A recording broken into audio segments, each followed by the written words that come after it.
Hey everyone, welcome back to episode 32 of Sports Speak. I'm Eddie Kalegi. And I'm Tim Moore. World Series in full swing. We'll get to that in a few moments. Great that Raheel Jaswal was able to fill in last week for Tim, and we also had Tommy Coughlin on from Major League Wiffle Ball. Their postseason kicked off yesterday with a great series. You should go check that out between Pacific Predators and the Metro Magic. But let's focus in on some big things. Big Ten football is back. The NFL is big week 7, the first time in years that two teams 5-0 or better are matching up in a regular season game. First time since 2012 when Peyton Manning and the Broncos faced off with the Packers. So lots to get to. I'm going to start with the SEC, though. We haven't done it in a few weeks. My surprise right now, I'm going to say the Chicago Bears. We just talked about them off the air. They're 5-1. And the fact that they've managed to get to 5-1, I know their schedule hasn't been that tough. But the fact that they're 5-1 when they're not sure about quarterback, because trust me, as an Eagles fan, I love Nick Foles, but he has not provided them much else that's been much better or much different from Mitchell Trubisky. The fact that they're tied with Green Bay right now is a good sign. My expectation, Cleveland Browns got blown out by Pittsburgh, just like how they got blown out by Baltimore. They're a team that's able to beat mediocre and bad teams, but the AFC South, their defense cannot stack up with Pittsburgh or Baltimore, and I don't care how many weapons you provide Baker Mayfield. I'm not going to hate on Baker as much as the next guy, but that offense is not overcoming the Steelers or Ravens defenses, which honestly, to me, are the two best in the NFL, with the possible exception of maybe Tampa Bay up there, at least healthy right now. So I expected that Cleveland was going to struggle against Pittsburgh and Baltimore, and they've lost by a combined 75-12 in those two games, so not a surprise there.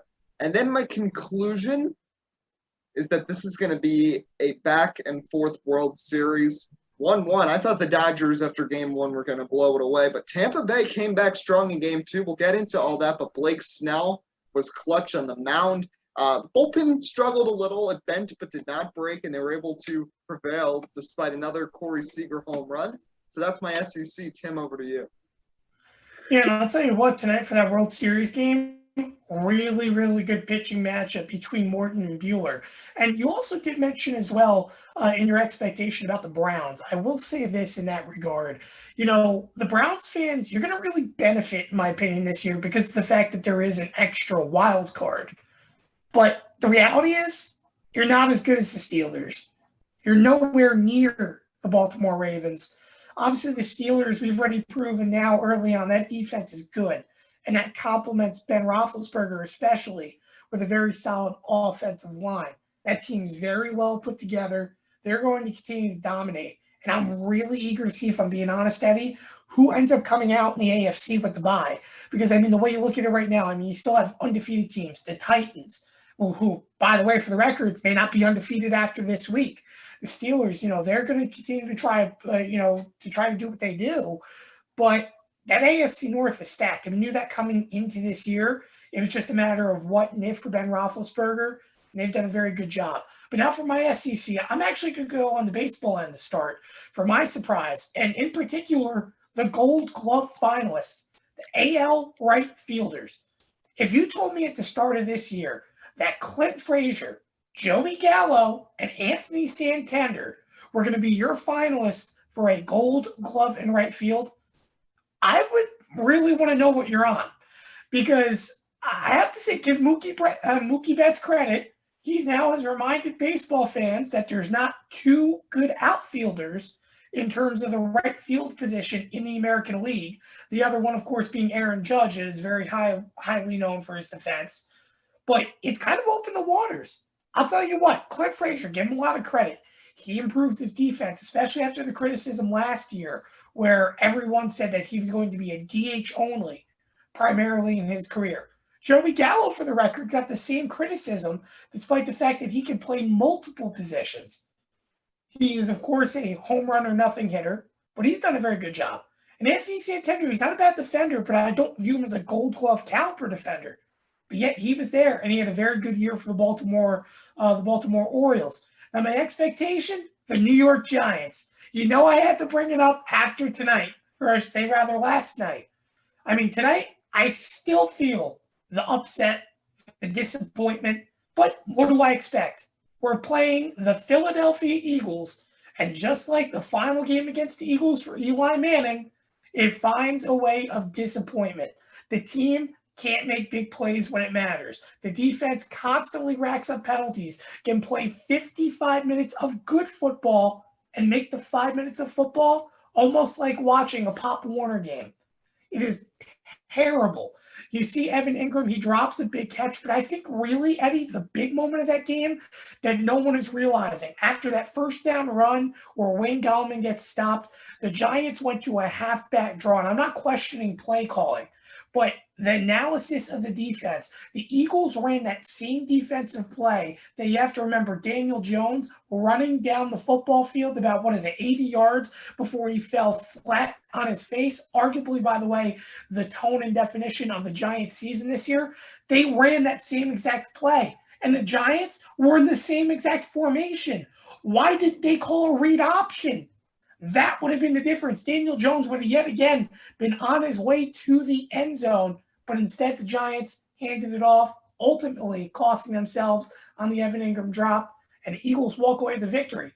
And in conclusion, the Giants are a disappointment. It's that simple. I can't stand it. I don't want to say I hate this franchise, but I hate the product I'm seeing on the field. And for really the 7th consecutive week in a row, don't get me wrong, I'm glad we barely beat Washington last week. But in terms of games, we're not losing because of coaching. I'm not questioning play calling. We're losing because the talent on the field can't execute.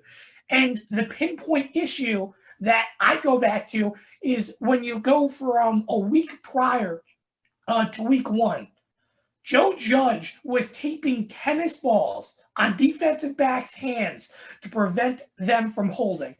What's been the Giants' big issue in the secondary, especially on third downs?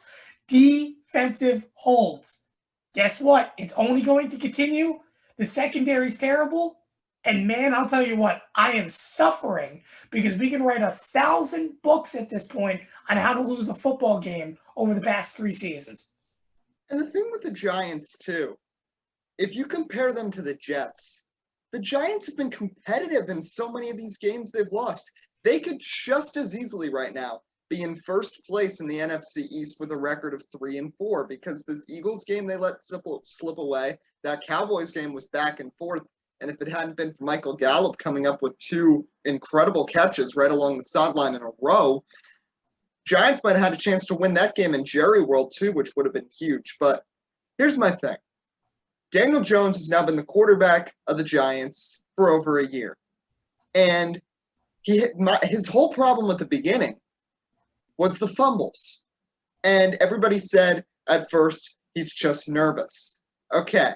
Then it turns into by the end of the year, he's going to be over it after his rookie year. Well, guess what? Second year, same problem. And an Eagles defense that is completely debilitated by injuries. This Eagles team, I got to go on a tangent here because you know I'm an Eagles fan.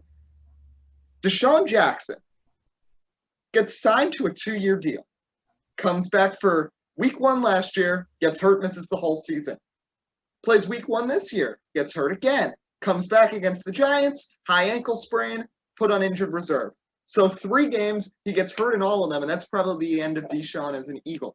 Alshon Jeffrey, I don't even know where he is. He hasn't played since last year. Now you're without, everything was like, oh, how great it is. You have 2 great tight ends in Ertz and Goddard.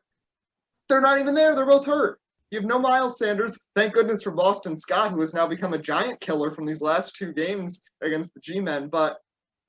And the Eagles' defense and offensive line are the same story. Thus, the Giants should have been able to exploit that. Other teams have. Washington was able to. And the Giants did, but could not come up clutch at the end.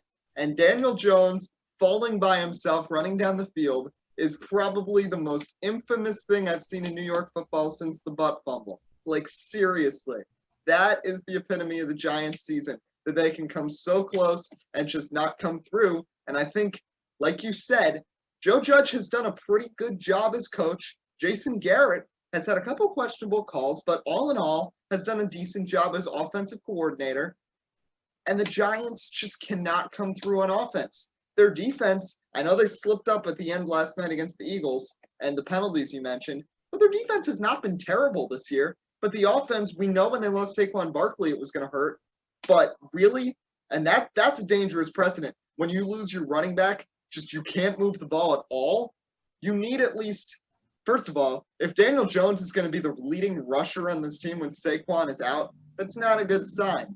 And wide receivers, up until this week, Darius Slayton was the only person on the Giants with a receiving touchdown through 5 games. So, I'm concerned still about the Giants, and I don't feel like Daniel Jones is the answer at quarterback. But in the grand scheme of things in the NFC East, it's a mess. I still think the Eagles might come through and win the division because Carson Wentz is the most solidified quarterback of the 4, which is not saying that much, but they're going to end up playing either New Orleans or Seattle or the Rams in the first game and get absolutely killed in the playoffs. But that's what happens when you let the division winner in from every division in the playoffs. You're going to get situations like this. The NFC East is like this a lot, not to this extent, but this year it's just awful for all 4 teams.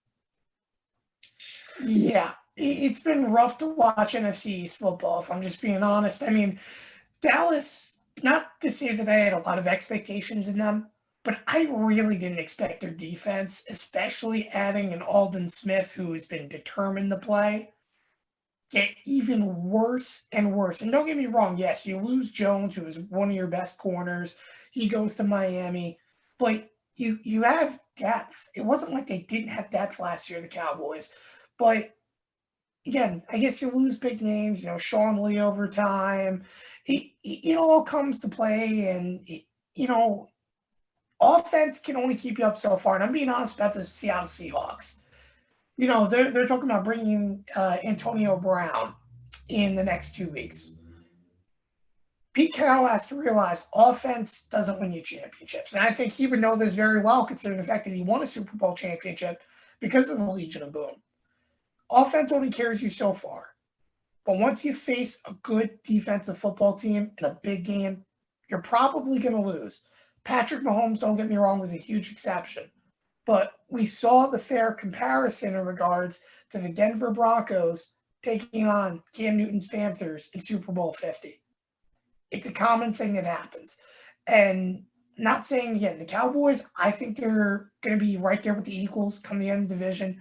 The big thing for Carson Wentz, don't turn over the football, but that's very hard to do when you're getting Eli Manning sack numbers at this point early on in the season. And just play the game. I mean, Ezekiel Elliott, he's been an embarrassment. I mean, how many fumbles does he have now? I think it's like 6. I'm not even, it's a high number. Mm-hmm. I've never seen this before. But it's been terrible. The pandemic really hurt the NFC East. But you know what? Other divisions are coming out to shine. And I'm going to be honest, if an NFC East team wins in the wild card round, I'm really going to go crazy because I just wouldn't believe it. But it shows how much progress one of these teams that go on to win the division have made from the start of the year, because it really looks like I'm watching, 2 non-ranked NCAA football teams face each other at this point, and it's like high-scoring disasters, or there's no progress on offense, and it's a turnover fest. Speaking about college football now, because you just brought it up, Big Ten's coming back. It was on hiatus, but it's actually happening. Some big games. Ohio State's facing Nebraska. A lot of people, though, are often critical of the Big Ten that they don't, like the Big 12, they can't keep up with the ACT or the SEC in the playoff era, which is basically Alabama and Clemson, because we've seen Ohio State and Oklahoma both get their fair number of shots in the college football playoff and fail against Clemson, Alabama, and Georgia. So it's going to be interesting to see. Ohio State now with Justin Fields with an additional year of experience is going to be big. What team in the Big Ten do you think, because we know how good Ohio State's going to be, give me one team that you think could surprise us and have a really good year? Well, I don't want to say this team necessarily could be a surprise, but I think in terms of competition, it would have to be Penn State. Penn State's been very good in the Big Ten. And to be honest, in the past 5 years, even through the Saquon Barkley era, they've really, been consistent. And even like losing guys, for example, LSU this year, an utter embarrassment after you lose an entire core of seniors and such that transition their way into the NFL. But Penn State, even going through their, graduates and such, they haven't lost much. They've been very sound defensively. Their offense as well has been pretty well from based upon last year. Of course, they haven't played a game this year, but I would imagine it carries this way this year. But I do want to say this one thing too, Eddie. We look at this year in college football. Obviously, the pandemic this year has brought a weird scenario for all sports in general. But I can't recall a time except for, maybe the early 2000s. I forget the particular year, but you remember that year where it seemed like every single week the number one team got upset? That's not this year in terms of for Clemson, but in terms of football in general, so many ranked teams have been getting upset that I wouldn't be surprised if it's an underwhelming year in the Big Ten as a whole for these powerhouse teams. But it really all depends. I mean, in your opinion, Eddie, with them having such off time before being able to come and play now for an Ohio State or a Penn State, are you at an advantage knowing that your players are healthier? Or are you at a disadvantage because you've had less game action on the field? I think you're at a huge disadvantage, especially for teams that have had a lot of changes, that don't have the same quarterback returning, that might have some coaching changes. You always need, because college football, there's no preseason. You get your spring game, you get your prep, but there's no preseason games. You usually need the first couple of weeks to get into a groove. That's why a lot of these Power 5 teams play easier schools over the first couple of weeks to get into the groove before the conference schedule. There's no buffer like that this year. And we've already seen, not so much in the ACC, but in the SEC especially, with LSU and Florida both getting upset. And you know what? ACC too, with North Carolina, who was number 5 in the country, getting, manhandled by Florida State, who were like 20-point underdogs at home last week. Things like that can happen. And it's so unpredictable this year in college football because it's a weird year and because these teams have not had a lot of time to get into a groove. Also think about all the times that action has been halted at these colleges. Even just now, University of Michigan, they're still letting all the athletics go on, but all their students are expected to quarantine on campus until November 2nd. These problems are definitely, they're not avoiding the football field. They're there as well. So I think these teams, especially in the Big Ten, that are at colleges and in states where there's been recent surges, I think that could also hurt. And also because this is not a long season. This is just an 8-game season. It's not 10, 11, 12 games. You're not going to have much time to get into a groove. And with how tough this year has been, one loss can be really crushing for your team. I do want to bring up, though, I live in Metuchen, New Jersey. I'm just 10 minutes away from Piscataway. I am so excited for Rutgers football because Greg Schiano is coming back as the head coach after a stint with the Buccaneers, then with the Patriots as a coordinator. He's back as the head coach. I'm not expecting anything right away because I'm waiting for his recruits to come in. But just to remember, the last time there was a Greg Schiano recruiting class on the field for Rutgers, it was 2013, their first year in the Big Ten, and they made a bowl game. They went 6-6 with Gary Novo as quarterback, and they have never done that good since. The era of Kyle Flood and then Chris Ash were not good at all. But now that Schiano's coming back, I have faith that this program can kind of be restored a bit and maybe reach at least make a bowl. Not this year either, but 1 year, 2 years down the line, if they can be 6-6 and get 3-4 conference wins, I'd be happy about that because when they joined the Big Ten, they knew they were taking on quite the challenge, just like Maryland as well. Maryland's adapted a little better on the football side, but this is a great opportunity for Rutgers. But they're another team that, because they haven't had as much prep, and Greg Schiano now coming back completely blind tomorrow against Michigan State, his first time coaching a college football game since the Pinstripe Bowl in 2012, I don't know what's going to happen. Yeah, I mean, think about literally about 4 or 5 months ago when really Greg Schiano coming back to Rutgers was the biggest news in college football. And now how much, farther we've gone since this pandemic has happened. But, to be honest, Eddie, and I say it like this too, I don't really have expectations in Rutgers early on, especially for this season. But and I don't want to throw my New York Giants terms here, but I expect there to be progression. But then yet again, I want to pinpoint this. It's 2020. No one knows what's going to happen. For all we know, they can win the Big Ten this year. It's not going to happen likely, but to be honest, I have a little bit of confidence that they may, surpass expectations in terms of the season this year. And again, I'm not saying you're going to beat a Penn State. You're not going to beat Ohio State, but you're going to give some close competitive football games. And I think they're going in the right direction. And if you're a Rutgers fan, there's a lot of positivity to look forward to, and you have to be really optimistic.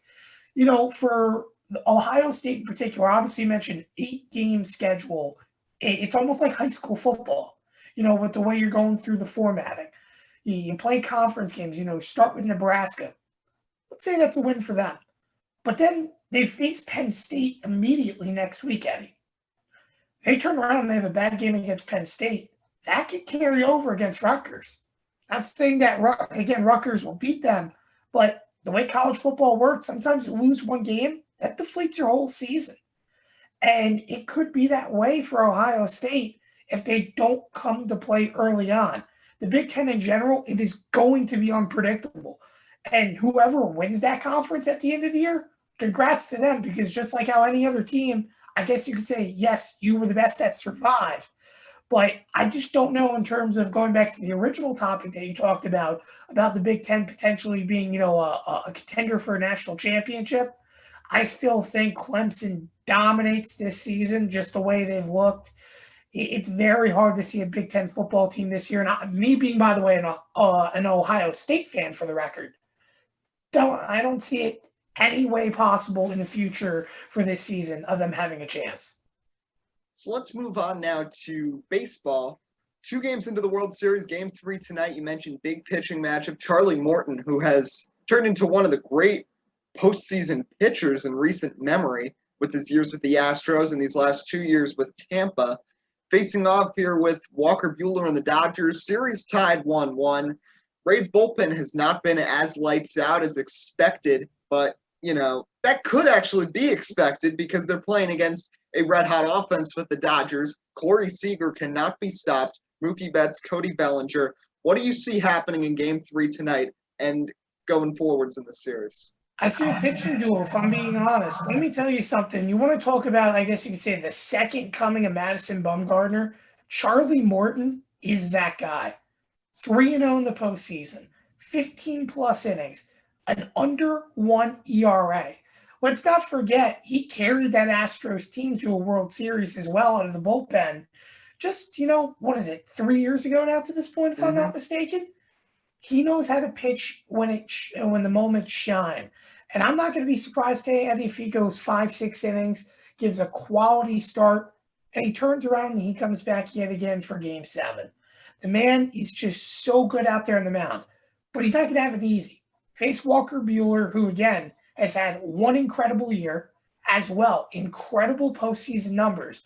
He's one pitcher that definitely steps up for the flaws of Clayton Kershaw, who's had his failures in the postseason.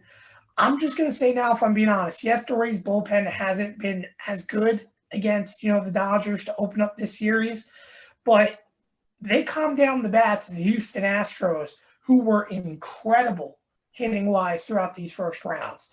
So I really do think the Rays have it all put together. And I know it sounds weird that I'm saying that I think the Rays can win the World Series, but I think this game dictates the future for the Rays. And if they can win in a big one-run ball game against Los Angeles Dodgers, I really think they have a chance to win this World Series. And I know it was on the podcast last week, but I really feel this is going to be a series that goes 7 games. It just has that energy and feeling. But I think the Rays can get it done tonight in a 2-1 victory. Yeah, I think this might go to the distance and go to 7 games, but I agree. Charlie Morton, there's no reason to believe that he would struggle tonight with how well he's done in the past in the postseason. I think this is going to be a lower scoring game tonight compared to the first two games. I don't think either offense is really going to jump on the starter, but I think Morton and the Rays bullpen will be able to patrol the Dodgers tonight. And remember, the Dodgers were just in a 3-1 hole against the Braves, and they were able to come back. That's why I think this is back and forth in the series. The Rays could even go up 2-3-1. I think the Dodgers could fight back, and this could get to a seventh game. Definitely a lot to talk about with the World Series. But let's move on to NASCAR now, who have just 3 races remaining in the postseason. And for the second time in the last 3 races, a lot of controversy surrounding the finish in the Cup Series. Joey Logano got the win. He's in the Final Four, even though he really hasn't had Final Four numbers this year compared to the last couple of years. But of course, the focus is that Kevin Harvick was on his back bumper for the last about 15 laps or so and could not pass him with the package. And we know so many people dislike this package. I think this is the final straw that came right here. Now, first thing I do want to say, if it was not the 22 car that was leading, if this was a situation where Chase Elliott was in first place and Joey Logano was in second, I don't think we would have heard as much of an outcry. But you know what? Sometimes bad things happen, and it's good that they happen because they can lead to change. Joey Logano getting the win, that causes a lot of, outcry, especially since he's not been very good this year, frankly. He has not been the best Penske car. Keselowski has been consistently the best Penske car this season. I think, and I know there's in the 2021 schedule, there are more races with high horsepower, but I think NASCAR is going to really realize that they're going to have to start scaling it more in that direction. I know they were making fun of the finish with their video on Twitter with LeBron James and Iguodala as Logano and Harvick, but I think they have to come to a point where they realize this is not what the fans want. And I think after 2 years with this event in such a big race as well, because this is going to have big championship implications, because Kevin Harvick won. It was pretty much guaranteed he was making the Final Four. He had the most playoff points, and he's still going to make it anyway. But Logano getting in there now puts people like Keselowski or Chase Elliott or Truex in a weird spot, because now that one of those potential spots has been taken away, they almost enter a must-win situation, knowing that both Kevin Harvick and Denny Hamlin are likely in based on playoff points. Well, actually, it's exactly everyone that's not Chase Elliott or Brad Keselowski that are really in that must-win situation. Now, don't get me wrong, I think this aero package needs to go. I think NASCAR is going to realize that. And, it was really, to be honest, a weird race. Logano, we have to remember, wasn't really competing for stages through those first 2 stages. In fact, I don't even think he got stage points in the first stage, and he was running around 11th, 12th all race long. But then at the end, they finally hit something. They got the track position, and he was able to stay out there in front, and he got it done when it mattered. It's an upset victory, don't get me wrong, but let's also not forget the fact that Joey Logano at a track like Kansas has had success in the past. This isn't the first time. So, it's a big win for him. He then, again, has to face the underdog scenario at Phoenix against Kevin Harvick, against Denny Hamlin, which I have very harsh criticism, I guess you could say, earlier on the week that we'll talk about, not necessarily about Denny Hamlin, but about the NASCAR playoff system in general. And then really, whoever that 4th playoff spot goes to, could it be Martin Truex? I don't know. I would like to imagine it could still be Chase Elliott, but if Brad Keselowski sticks to what he's done best this season, it very well could be the Blue Deuce. And by the way, we go to Texas, arguably the last chance Jimmy Johnson has at winning a race. Not saying that he's going to, but this is a track statistically that's been very good to him. But based upon the history of Texas of late, it's been Ford cars that have dominated that track. And I wouldn't be surprised if Keselowski turns around and wins next week. I'm very nervous for an Alex Bowman, who, by the way, statistically, Eddie, not to make this sound scary, but statistically, he could finish 3rd all 3 races in this final of this Eliminator 8 round, and he still won't make the Final Four. That's what I found most outrageous. Denny Hamlin didn't finish in the top 10 last week. In fact, he hasn't finished in the top 10 3 now out of his last 10 races. It astonishes me that a driver can make their way through being inconsistent to the championship because of the fact that they have so much success in the races that don't matter. And I'm not saying that regular season, stuff shouldn't be, awarded or rewarded. I understand NASCAR wanting buys in their playoff system, but you don't deserve 3 buys. Denny Hamlin and Kevin Harvick, which don't get me wrong, this is no criticism of Kevin Harvick because Kevin Harvick's been consistent. Let's be honest, this is his championship that he deserves, that he probably won't get because he'll probably get robbed at Phoenix. But Denny Hamlin slowed down, and this was expected coming to the chase time, for the record. I called this 2 months ago. When it comes to the chase, Denny Hamlin starts to choke. But the fact that he gets essentially 3 buys because of an overabundance of playoff points, that really makes the chase system suffer. There's drivers that are outperforming him. And the fact that he's turned around and he's going to, again, tiptoe his way to the Final Four, it just doesn't suit me. The system isn't wrong. You want to give him a buy in around a 16 and then start everyone even. But name a sport. I understand NASCAR is an individual sport. It's unique. But imagine, for example, in football, if they gave the 1 seed in every game a 14-0 advantage throughout the entirety of the playoffs. Imagine the World Series. Let's say that the Rays, because they had the best record in baseball, started every game up 1-0. That's the same thing here in NASCAR. We see it every race, every series. It shouldn't be like that. You look at sports, consistency pays off when it matters. You go on streaks, that's how you win a championship. Matt Crafton got a lot of criticism because he didn't win a race. He got hot when it mattered. Joey Logano, when he won his championship, he got to the right amount of moment in terms of speed and consistency that he needed to win a championship. Jimmy Johnson did the same thing in his last championship. Consistency should be rewarded, not those that sit there complacent throughout the entirety of the chase, really have a 10th to 12th place result in the standings, and then walk away potentially a champion. That's what NASCAR needs to fix along with this downforce issue, in my opinion, is really fixing the playoff system to reward consistency again and not eliminate the entire playoff system. Because let's be honest, I like this playoff system. Yeah. Award the win you're in. Award, I'm not saying don't give bonus points, but there's an overabundance and it's becoming an issue and it needs to be limited. I don't know if I buy into winning you're in. Especially, you know what? Maybe into the playoffs, but I think once you're in the postseason, I think that kind of defeats the purpose of consistency. Kurt Busch, you know what? Kudos to him. This is no knock on Kurt Busch making the round of 8.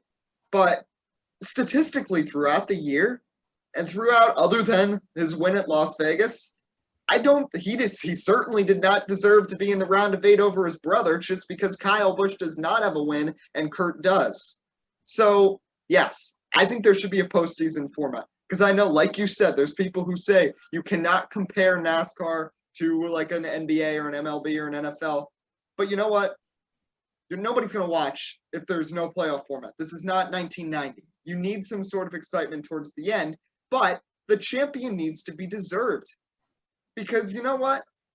If they are not deserved, it kills, the spirit of the drivers themselves. They're not going to have as much initiative. They're not going to regard the series or the postseason as, a legitimate way to crown a champion. Think about 2018 with the champions that we had in NASCAR. You think about Brett Moffitt, Tyler Reddick, and Joey Logano. None of the 3 of them were the most dominant in their series. It wasn't even close. What about Matt Crafton in trucks, winning a title without a single race win during this season? And, it's the worst thing. I know this would never happen, but if you think about it logistically, somebody could win the first 35 races of the year and finish 4th in the standings. They could win 35 races and crash in the finale and finish 4th. That should not be how it works. I think the most logical postseason format. I know they only kept it for 3 years, but I really like the one they had with the 2 wild cards and the top 10 making. Maybe you could add in a couple more people into the points. This is what if I proposed a NASCAR playoff format, I would say you get 14 drivers in.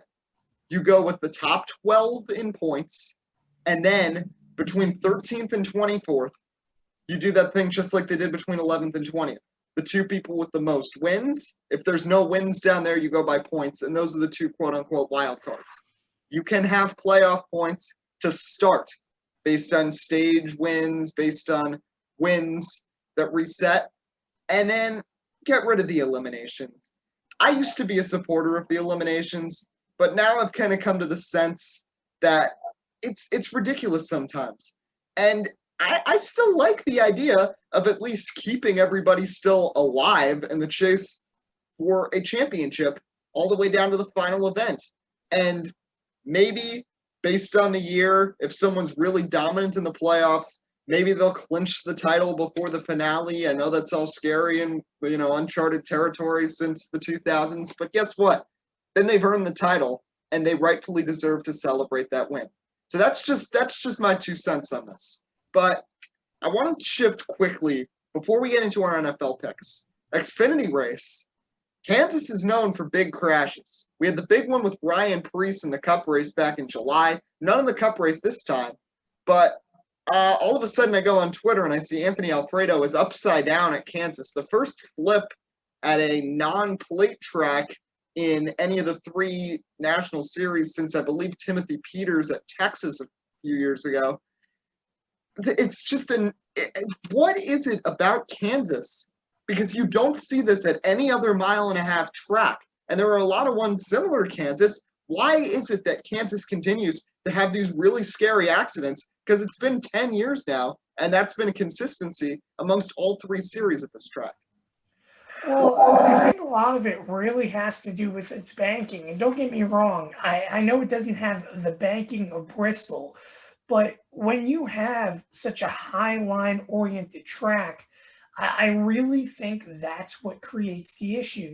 Everyone's trying to get to the top side. And don't get me wrong, you've done a good job instituting the bottom, but the sharp angle that it creates to that outside wall is dangerous. And I'm going to be honest, that Anthony Alfredo wreck really reminded me of that scary crash with Eric Almirola where he got hurt after Dan Patrick drove directly into his hindsight. And I know Joey Logano as well, for example, was involved in that accident, and he felt terrible about it. I would imagine the drivers feel even more like Justin Allgaier, who really initiated that accident. He feels the worst because he could have risked Anthony Alfredo's life, if I'm being honest. And I think for Kansas, they really need to look at lowering the bankings, if I'm being 100% honest. It's created enough issues. And don't get me wrong, I like the track being high side. It's a unique track because really outside of Homestead, there's not really a track where you can, wall ride effectively the entire way around and, almost be wide open in terms of mile-and-a-half tracks. But you're going to kill someone one day. It keeps on happening. And to be honest, I don't even want to see Indy cars in Kansas. I really don't, because let's put it like this. We see how bad it's been in Pocono over recent years. Imagine an incident like this in Kansas. I can imagine an Indy car flying over the catch fence as a result, or someone really getting hurt. They need to minimize the bankings. They need to revitalize, because this is a good track, in my opinion. It's a really enjoyable track in terms of the pack racing. But you need to figure out something to just minimize these impacts, because it's becoming a threat and it's going to hurt someone. And I think it's all because of the fact that banking from the apron to the top side is way too high. They've got to just cut it down a little bit. Hopefully that works. And if it's the direction and the angling of the track, Eddie, then that's something they really need to look into in terms of reshaping the track. But I don't really think the shape has much to do with it more than the angle.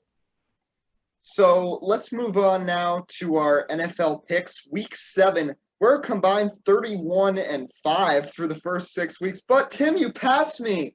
I went 1-2 last week because all of a sudden the 49ers, who are injured on every single position, beat the Rams. I went 1-2 last week, so now I have 3 losses. Tim, why don't you give us your 3 picks first?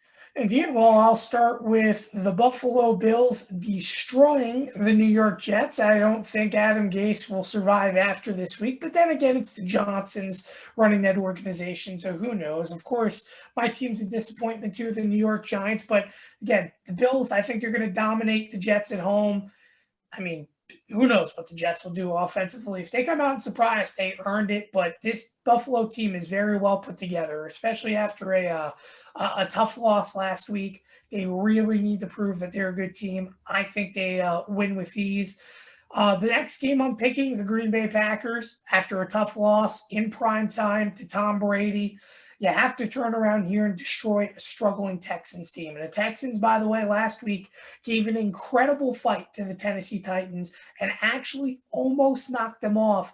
But Ryan Tannehill coming up clutch in the late going in the final seconds ultimately helped the Titans pursue an overtime victory. I think the Packers, though, turn around for Aaron Rodgers. They play a great game. I think this is going to be, again, another close game, if I'm being honest. But I see Aaron Rodgers pulling this one out and moving the Packers to a 5-1 start yet again. And then my third game, this one going to be a primetime game, and I know for a fact you as well going to be looking at another very good matchup on your sheet, but I'm looking at the Seattle Seahawks and Arizona Cardinals, and I have the Seahawks offense prevailing. The defense for the Cardinals have been a little bit underwhelming this year, surprisingly, and Russell Wilson in this offense continues to carry. I think this is the third time now I've picked the Seahawks to win. They haven't upset me yet once. Russell Wilson, he's my fantasy quarterback. I would love a 7 TD week. Probably not going to happen. But I expect an offensive game, a perfect primetime game. And if I'm being honest, probably the most exciting Sunday night football game we've had all season long. Seahawks have also never lost off of a bye with Russell Wilson as quarterback. And they're coming off a bye.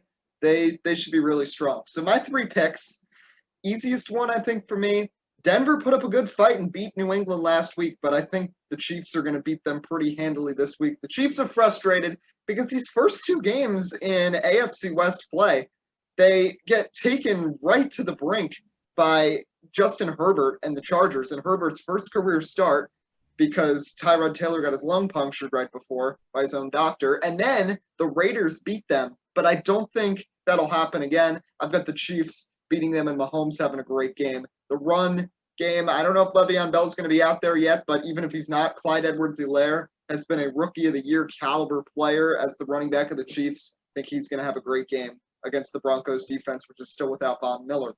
Second game, Browns. I know I said that they struggle against AFC North opponents like Pittsburgh and Baltimore. Cincinnati doesn't fit into that category, though, to me. Joe Burrow, Myles Garrett's going to give him fits. The Bengals' offensive line is a mess. I think the Browns are going to be frustrated with the loss to Pittsburgh and bounce back in a big way. Remember, they bounced back in a big way after their initial loss to Baltimore, and they put up 49 points against the Cowboys in Jerry World. So I got faith in Cleveland winning that one. And last one, big game this week, Pittsburgh and Tennessee, both 5-0. I'm going with the Steelers to take this one. Ben Roethlisberger has looked really good coming back from that season-ending injury last year. Juju, Claypool, he's got great weapons on offense, and the Steelers' defense has been easily the best. I think they'll be able to suffocate Ryan Tannehill just enough to get the win. So, wrapping things up, one last thing I want to bring up. We're both in the OMA. We both race there. The VRC Championship on Xbox NASCAR Heat 4 tomorrow night. Tyler McDonald looking for his second career title. He's just 11 points back of Drew Jua heading into the finale. Jua looking for his first championship. Tim, who you got? I have Tyler McDonald. Don't get me wrong. I love Drew to death. But if there's something about a clutch moment for Tyler to walk out on top, unlike Jimmy Johnson, for example, in real life, I would love Tyler to see to do it. This is going to play really well to his style. ISM is a great track, and obviously, Michael Lee on the VNS side just clinched his championship last week. I would love to, again, see Tyler come out and race. I think this is going to be a good track for him. And again, 11 points. That's ultimately, I believe, what's a 20-point difference from first to second position. I think the fact that both had bad races last week are going to really make them shine this week. I think Tyler can get it done and bring home that 74, a trophy. Yeah, both drivers can clinch the championship with a win.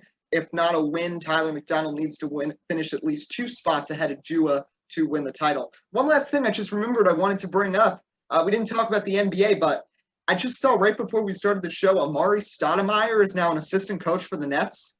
Like, Steve Nash and Stoudemire now are going to be in charge of Durant and Irving.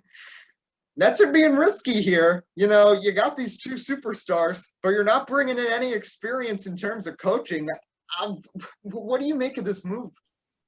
To be honest, I make of it as the Nets don't actually need coaching. That's the way it's a LeBron type of situation. For example, back when he had Ty Lue.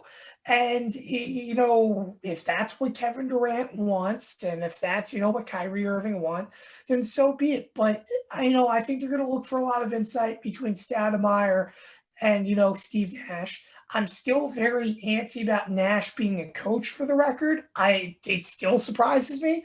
But you know what? If it works, it works. I'm excited, to be honest, to see what the Nets have to bring for this season. Obviously, we have to wait a very long time until the next NBA season starts. But the fact that they're making these decisions now and starting to get everything together makes me feel a little bit excited. Of course, me being a Cavs fan, that's not exciting. But for a Nets perspective, it's definitely a huge thing. Maybe Stoudemire can bring a persona like Tim Duncan a little bit.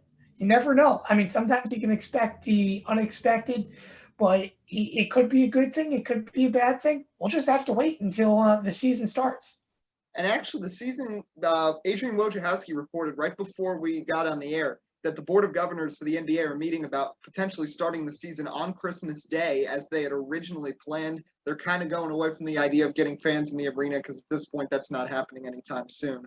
The rumor, according to Woj, was a 72-game season with some semblance of a play-in tournament going into the postseason.